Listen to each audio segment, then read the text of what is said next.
الصلاة والسلام عليك يا سيدي يا رسول الله وعلى آلك وصحابك يا خاتم النبيين. بعد حمد والصلاة في عظمت النبي صلی اللہ علیہ وآلہ وسلم.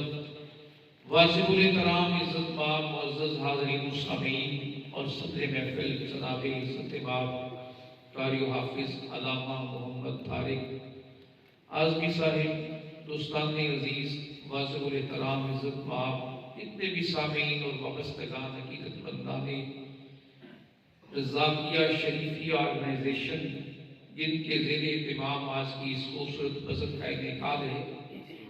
دعا ہے کہ اللہ کریم اس بزم کے خدمتگاروں کی اس مسائی جمیلہ کو قبول فرمائے اور ان کے پیر و مرشد جناب عزت مآب سائیں محمد شریف وکیل رضاقی صاحب کے درجات بلند فرمائے اور اللہ کریم ان کے اس مشن کو ان کی آنے والی جتنے بھی منتقلین متوسلین جماعت کے احباب ہیں ان کی نسلوں تک اسی طرح جاری و ساری رکھے.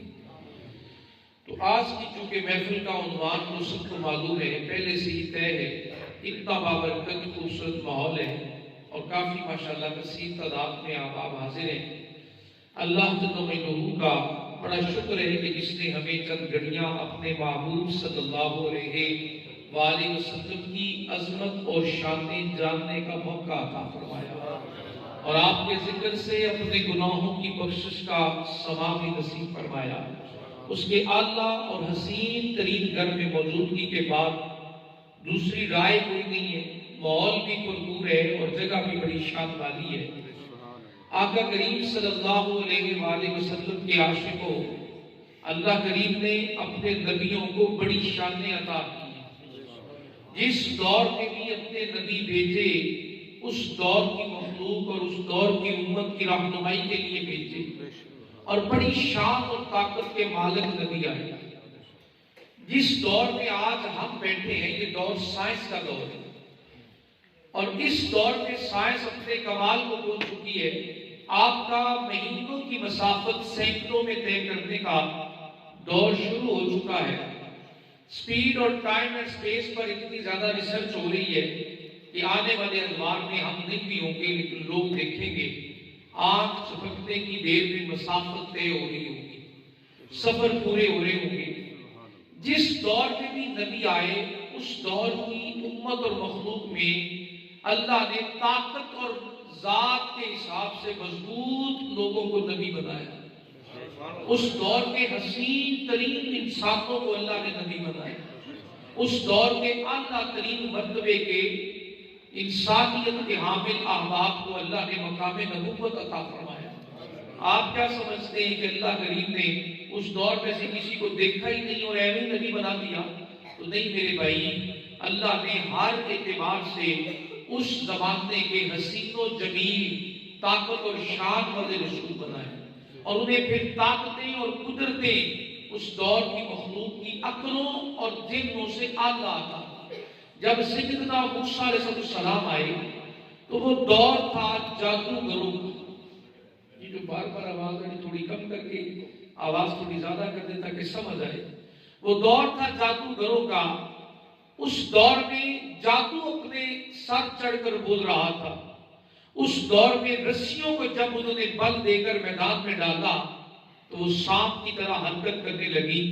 لوگوں نے سمجھا یہی کمال ہے، پر کیا معلوم جسے اللہ نے رسول اور مقام کلیمیت سے نوازا وہ اتنی شان کے مالک ہیں کہ جس لکڑی کے عصا کو ہاتھ لگا لے وہ ان جادو سے زیادہ طاقت والا ہے. وہ عصا زمین پہ رکھا تو اجتہا بنا، اس سے تمام رسیاں نکل گئی اور آنکھ جھپکنے کی دیر تھی کہ جادو سارا زمین بوس ہوا. اس دور کی عقل نے جب اپنی آنکھوں کے سامنے جادو کی بربادی دیکھی تو بول اٹھے آمنا برب موسیٰ و ہارون. اے فرعون تو مان یا نہ مان، ہم اعلان کرتے ہیں موسیٰ بھی سچے ہیں، اس کا خدا بھی سچا ہے. ہم ہارون نبی اور موسیٰ نبی کے خدا پر ایمان لاتے ہیں. اس دور کی عقل کو جادو نے مہر کر رکھا تھا اور جس عصا کو لاٹھی کو پیغمبر عظیم نے ہاتھ لگایا وہ لاٹھی طاقت کے مالک بنی کہ تمام رسیوں کو کھا گئی، نگل گئی، اور دیکھتے ہی دیکھتے جادو اپنی موت آپ مر گیا۔ پھر زمانہ آیا جناب سیدنا عیسیٰ علیہ السلام کا۔ اس دور میں طب کا بڑا راج تھا، میڈیکل سائنس بڑی عروج پر تھی اور دوائیوں کا ریسرچ ہو رہی تھی۔ 4 مرضوں میں آ کر وہ سائنس رک چکی تھی، تحقیق آگے بڑھ نہیں رہی تھی۔ کون سی؟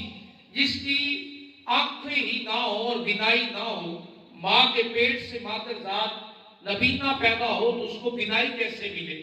جس کے ہاتھ پر سفید پھلپیری کے نشان بن جائیں تو وہ نشان کیسے ختم ہو؟ جلد کا حسن کیسے واپس لوٹے؟ اور تیسرا، اگر کوئی کوڑ کا مریض آ جائے اس کوڑی کا علاج کیسے ہو؟ اور چوتھا، مردہ اگر مر جائے تو دوبارہ زندہ کیسے کیا جائے؟ اس پر ان کی میڈیکل ریسرچ چل رہی تھی۔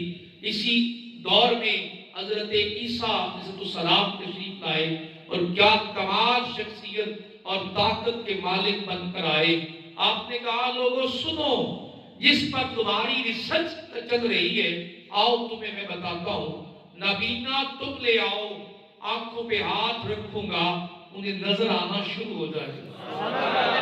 اللہ کی دی ہوئی عزت اور طاقت کے ساتھ وہ پیغمبر مزین ہو کر، بھرپور طاقت کے مالک ہو کر آگر اعلان کرتے ہیں، جائیے کوہڑی لے آئیے، میں آج سے صرف چھوؤں گا، ہاتھ لگاؤں گا، اسے شفا نصیب ہو جائے گی۔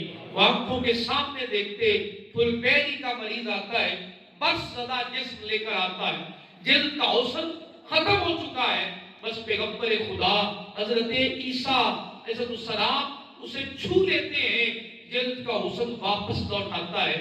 مردہ جو جس کی روح اور جسم کا رابطہ ٹوٹ چکا ہے، مر چکا ہے، جسم اور روح ختم ہو چکا ہے، رابطہ منقطع ہو چکا ہے، روح اپنے سفر پر جا چکی ہے، اور پیغمبر خدا حضرت عیسیٰ علیہ السلام ان کی آنکھوں کے سامنے پاؤں کی ٹھوکر مارتے ہیں اور مردوں کو زندگی بخش دیتے ہیں۔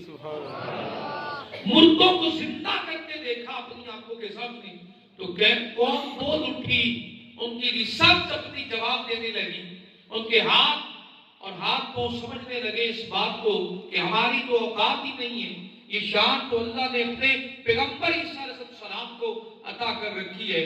پھر انہی سے کہا، اے قوم اپنے ہاتھوں سے پرندوں کو بناؤ، مٹی سے بناؤ، مٹی گوندی بھی انہوں نے، پرندوں کے مجسمے بنائے بھی انہوں نے، اور کہا میرے سامنے لاؤ تو میں ابھی بتاتا ہوں زندہ کیسے ہوتے ہیں۔ زندہ کرنا اللہ کی شان ہے، لیکن اپنی قدرت کا یہ شاہکار اور نظارہ اللہ نے جناب عیسیٰ علیہ السلام کے وجود میں رکھا، اور حضرت عیسیٰ علیہ السلام صرف پھونک ماری، دم کرے اس مٹی پر، وہ پرندہ وہ بنتا جو آپ چاہتے، نر چاہتے تو نر بنتا، مادہ چاہتے تو مادہ بنتا، جو پرندہ آپ کا ارادہ بنتا، اللہ کریم اسی زندگی بھی عطا کرتا، انہی کے سامنے پھڑپھڑانے لگتا۔ قوم حیران ہو گئی، جو ریسرچ کر رہے تھے وہ نبی نے آ کر تمام عدم اور درجہ کمال تک پہنچا دی، اور پھر بول اٹھے کہ واقعی اللہ بھی شان والا، اس کے رسول بھی شان والے۔ جس دور میں آج ہم نے آنکھ کھولی، چکا چوند روشنیاں آواز پہنچانے کے لیے ایک چھوٹا سا آدھا موبائل کے روپ میں اور شکل میں بنا ہے، اسی کے ذریعے آواز سینکڑوں ہزاروں میل دور تک پہنچا رہے ہیں، اور جو فاصلے آج جیٹ طیارے کی شکل میں پلک جھپکنے میں طے کر رہے ہیں، سائنس اپنی ریسرچ کی انتہا پر ہے، تو اس دور کے لیے رسول پاک کا انتخاب کیا گیا، تو آخر الزمان نبی تاجدار کائنات صلی اللہ علیہ وآلہ وسلم کا انتخاب کیا گیا، جن کا دنیا میں آنا اور آ کر لوگوں کے درمیان رہنا، دو شاندار قسم کے معجزات اللہ نے عطا فرمائے۔